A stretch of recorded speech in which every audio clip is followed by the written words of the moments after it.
FROST frost মানে তুষার, এটা তো তোমরা জানিও। রেনি মানে বৃষ্টিপূর্ণ। SNOW স্নো মানে বরফের গা। BLAG ব্লেজ মানে আগুনের। লার্জ মানে মরে। নিউড মানে দরিদ্র। নিডি নিডি ঠিক আছে এটা। AGIL এজেল মানে চটপটে এজেল। CRAFT ক্রাফট মানে হস্তশিল্প, এটা উচ্চারণটা আমার একটু ভুল হচ্ছে। DECOR ডিসোর মানে সজ্জা। DIA ডায়েরি মানে হিমো।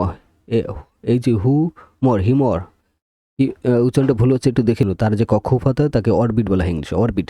প্লেস মানে শান্ত। কুইন মানে রানী। উইথ WI যে 165 নাম্বারটা একটু দেখে নেব, উচ্চারণটা আমার ভুল হতে পারে। হবি মানে শখ। ইমেজ মানে ছবি। জয় মানে হাসি খুশি। নেল মানে হাঁটুর গেড়ে বসে। এখানে 177টা আছে, কমপ্লিট করা হয়ে গেল। ধন্যবাদ তার জন্য।